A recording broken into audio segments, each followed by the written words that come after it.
여기서 하나 짚고 가고 싶은 것이 있어요. 이 마시멜로 실험에서 연구자들이 또 알아낸 게 있는데요. 아이들이 잘 참느냐 못 참느냐를 개인의 성향으로만 돌리기가 어렵다는 거예요. 아이들이 어른들에 대한 신뢰도가 그 결과에 한몫했었다고 합니다. 타고난 성향 말고도 외부적 요인이 있다는 거군요. 네. 마을과 이웃을 연결합니다.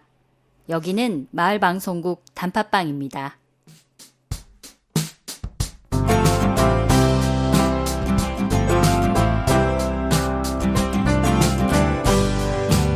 알아두면 쓸모있는 심리학 잡학사전 시간입니다.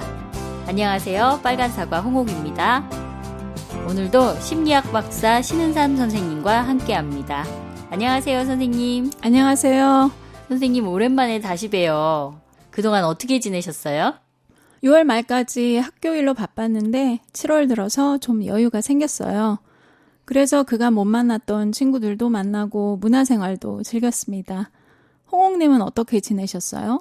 저는 군대 간 조카 면회도 다녀오고 보고 싶던 전시도 보러 가고 덥지만 잘 지내고 있습니다.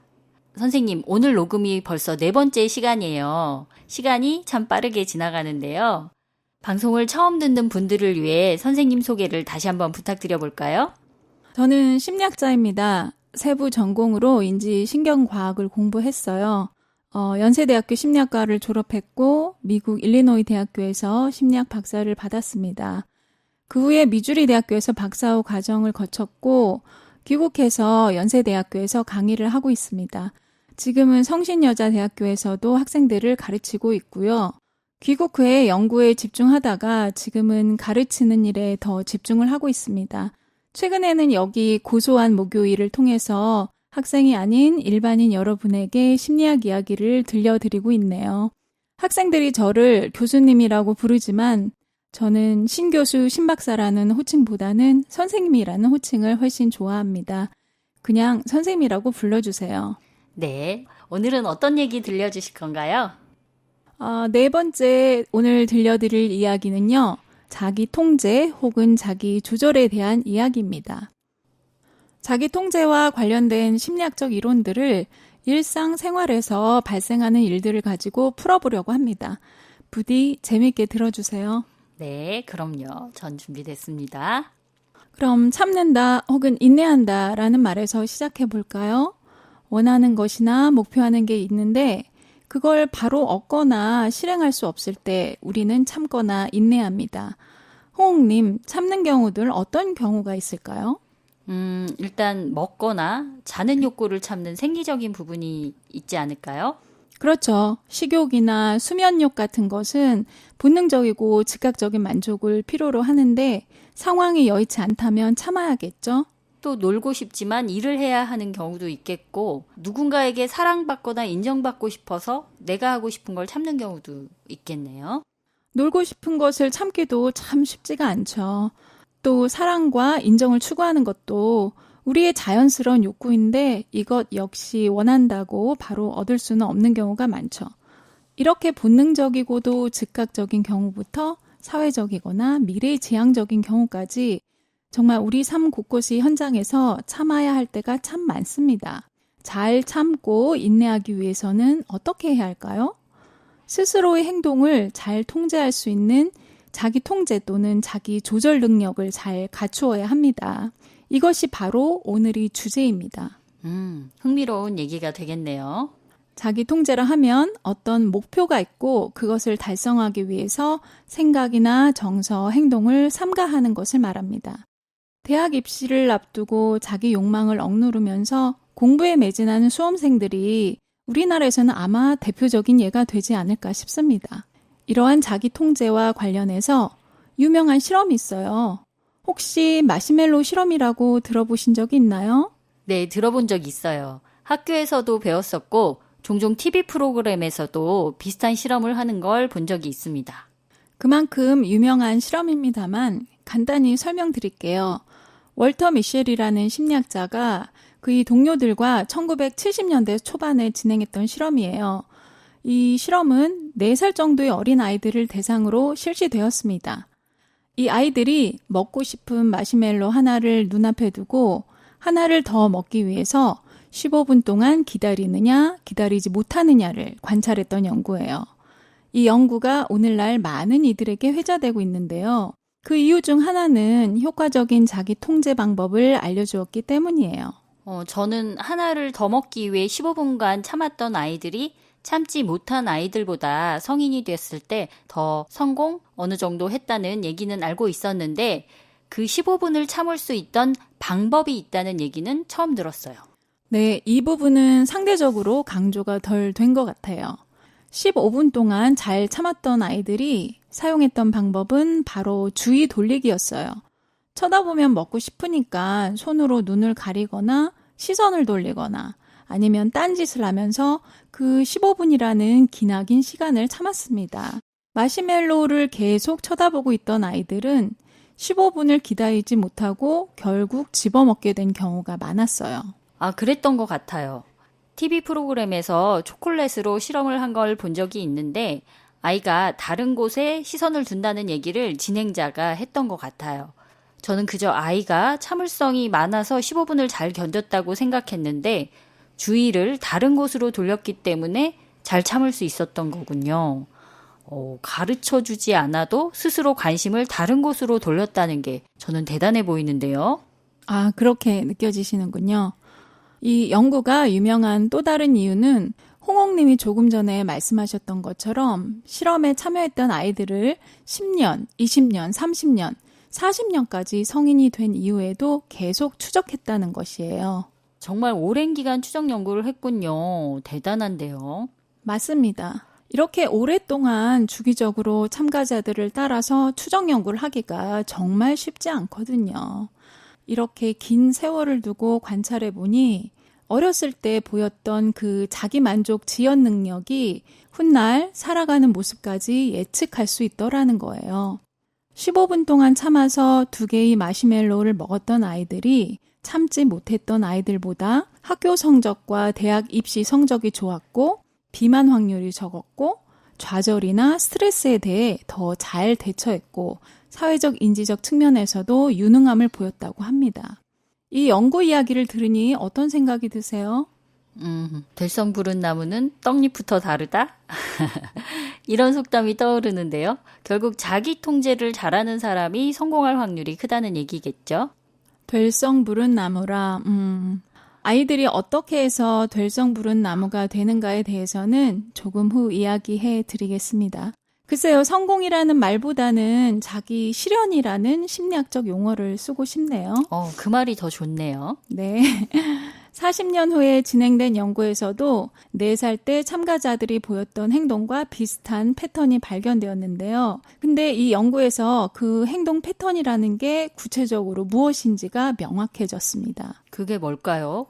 어린 아이들에게 마시멜로가 기분 좋은 자극입니다. 그렇다면 어른들에게는 어떤 게 기분 좋은 자극이 될까요? 글쎄요, 사람마다 다르지 않을까요? 마시멜로처럼 딱 떠오르는 게 없죠. 네. 아마도 마시멜로보다는 자기를 향해 웃는 얼굴을 보면 기분이 좋아지지 않을까요? 40년 후 연구는 이 점을 이용했습니다. 아이들에게 마시멜로를 눈앞에 두고 참으라고 했던 것처럼 성인이 된 참가자들에게 웃는 얼굴 사진을 보면 아무것도 하지 말라고 한 거예요. 그러니까 마시멜로 실험을 했던 아이들이 성인이 되었을 때 다시 실험을 한 거군요. 네. 그 사람들에게 웃는 얼굴을 보여주고 어떤 행동도 하지 말라고 했다는 거죠? 네, 그렇습니다. 그런데 그 결과가 40년 전 마시멜로 실험 결과와 비슷했다는 거죠.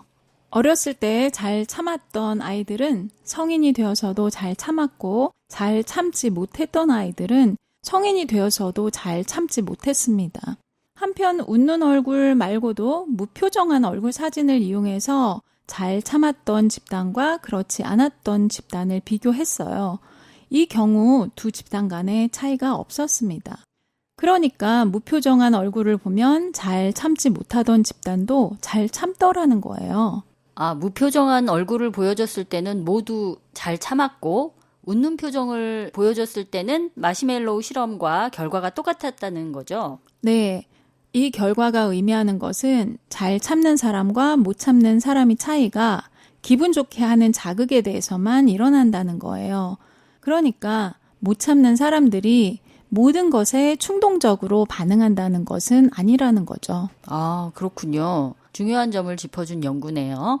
40년이라는 세월이 지나고 보니 그동안 많은 과학기술이 발전했고 이제 뇌 활동까지 관찰할 수 있게 되었잖아요. 그래서 이 연구에서는 그 잘 참았던 집단과 못 참았던 집단의 뇌가 웃는 얼굴 사진에 어떻게 반응하는지 살펴보았어요. 그랬더니 두 집단 간의 반응에서 차이가 나더라는 거예요. 4살에 실험을 하고 40년 후에 그들을 모아서 다시 실험을 하고 거기에 뇌 활동까지 관찰을 했군요. 뇌의 어떤 부분을 관찰했죠? 전두엽이라고 제가 노화에 대해 얘기할 때 언급한 적이 있죠. 네, 기억나요. 인간을 인간답게 만드는 뇌부위라고 하셨던 것 같아요. 맞습니다. 전두엽은 인간이 고등 동물로 살아가는데 큰 역할을 하는 곳입니다. 여러 기능이 있지만 그 중에서 목표를 위해 자기 행동을 억제하거나 조절하는 기능이 있습니다. 전두엽과 더불어 주목할 만한 또 다른 영역이 있어요. 바로 복측 선조체라는 곳입니다. 이름이 어렵네요. 복측 선조체요. 예, 복측은 아래쪽이라는 뜻이고 선조체는 줄무늬가 있어서 한글어로 줄무늬체라고도 합니다. 이 영역은 도파민이 분비되는 곳이고 우리가 기분 좋을 때 활성화됩니다. 그러니까 전두엽은 우리가 목표에 맞는 행동을 하도록 하고 복측 선조체는 기분이 좋으면 즉각 반응을 보이는 거죠. 조금 전 제가 40년 후에 실시된 연구에서 두 집단이 다른 뇌의 반응을 보였다고 했죠. 어떻게 달랐을까요? 15분을 참지 못하고 머시멜로우를 먹은 아이들이 전두엽보다 도파민이 분비되는 복측 선조체가 더 발달해 있지 않을까요? 15분을 참고 2개의 머시멜로우를 먹은 아이들은 전두엽이 더 발달되어 있을 거고요. 이걸 보니까 군것질을 참지 못하는 저는 도파민이 분비되는 복측 선조체가 더 발달해 있는 거군요. 제가 살이 안 빠지는 이유가 있었네요. 아, 네. 사람마다 그런 게 다 있죠. 저는 커피 앞에서 무력해집니다. 홍옥님이 말씀하신 것처럼 잘 참았던 집단은 전두엽이, 그렇지 않았던 집단은 복측 선조체가 웃는 얼굴 사진을 볼 때 더 활성화되었습니다. 여기서 하나 짚고 가고 싶은 것이 있어요. 이 마시멜로 실험에서 연구자들이 또 알아낸 게 있는데요. 아이들이 잘 참느냐 못 참느냐를 개인의 성향으로만 돌리기가 어렵다는 거예요. 아이들이 어른들에 대한 신뢰도가 그 결과에 한몫했었다고 합니다. 타고난 성향 말고도 외부적 요인이 있다는 거군요. 네, 그러니까 실험자인 어른이 들어와서 여기 마시멜로우가 하나 있어. 지금 먹어도 돼. 그런데 내가 다시 올 때까지 안 먹고 기다리면 하나 더 먹을 수 있어. 라면서 방을 나갑니다. 이런 상황에서 그 어른이 말을 잘 믿지 못하겠다면 아이는 마시멜로우를 바로 먹겠죠. 즉, 잘 참지 못하는 아이로 분류된다는 말이죠. 그렇다면 이런 신뢰감이 어디에서 오는 것인지 생각해 볼 필요가 있습니다. 이 연령이 아이들에게 부모님은 절대적 존재입니다. 그리고 살고 있는 동네와 같은 물리적 환경 역시 큰 영향을 미칠 수 있습니다. 그래서 어떤 연구자들은 이 마시멜로 실험에서 발견된 만족 지연 능력의 차이에 대해서 외부의 환경적인 요인들을 고려해야 한다고 주장하고 있어요. 아이가 자라는 양육 환경이나 양육자의 태도가 아이 행동에 영향을 준다는 거네요. 우리가 그동안 매스컴에서 봤던 머시멜로우 실험은 단순히 실험 결과만을 가지고 판단하는 게 대부분이었어요. 그런데 박사님 말씀을 들어보니 외부 환경도 고려하는 게 맞다는 생각이 드네요. 외부 환경 중 특히 양육자의 태도가 중요한 것 같습니다. 아이가 양육자를 신뢰할 때 아이는 인내할 이유가 생기는 것입니다. 이때 양육자 역시 인내하는 태도를 보여야 합니다. 그럴 때 아이도 참는 법을 배우게 됩니다. 제가 언제 인스타그램에서 짧은 영상을 봤어요. 그걸 보고 무릎을 탁 쳤습니다. 아빠와 걸음마 정도 하는 아기가 걸어가다가 좁고 짧은 다리 입구에서 길이 막혔어요. 줄을 얼기설기 묶어놔서 통행을 제한한 상태였거든요. 이때 아빠가 아이를 입구에 혼자 두고 그 줄을 넘어서 다리를 걸어갑니다. 아기는 혼자 남겨진 채 아빠를 보고 징징대고 소리칩니다. 그 줄을 뚫고 아빠에게 가려고 혼자 노력도 해봅니다. 아빠는 그런 아이를 저만치서 바라보고 있습니다. 그러다가 아이가 줄에 몸이 엉겨 꼼짝할 수 없게 되자 다시 걸어와 아이를 번쩍 들어 원 위치에 내려놓습니다. 아이를 들어 아빠와 같이 간 게 아니라 아이가 혼자 힘으로 줄을 넘는 걸 다시 시도하게 했다는 거죠? 그런 거죠. 아빠는 혼자서 다시 다리를 걸어가 한 곳에서 아이를 바라보며 기다립니다. 아이는 데려가 달라고 소리치면서도 그 줄을 통과하려고 노력합니다. 아이가 드디어 한 줄을 넘겼습니다. 그리곤 두 번째 줄, 세 번째 줄까지 모두 넘기자 아빠가 달려와서 아기를 안아줍니다. 부모 입장에서 이렇게 기다려주기가 정말 힘들었을 텐데 그 아빠도 그 아기도 이날 아주 소중한 것을 얻었을 거라고 생각합니다. 아까 홍옥님이 될성 부른 나무 이야기를 하셨는데요. 될성 부른 나무는 저절로 되지 않는다는 점, 이 점 꼭 기억해 주셨으면 합니다. 양육자의 태도가 정말 중요하다는 걸 다시 느낍니다. 아이를 제대로 기른다는 게 참 어려워요. 그렇습니다.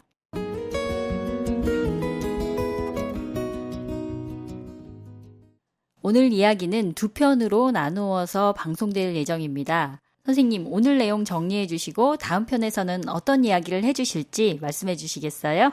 오늘은 자기 통제의 개념, 그와 관련된 마시멜로 실험과 그것이 주는 교훈에 대해서 이야기해 보았습니다.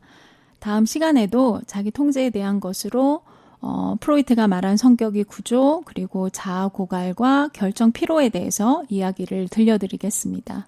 네, 다음 편도 기대하겠습니다. 오늘 나와주셔서 감사합니다. 감사합니다.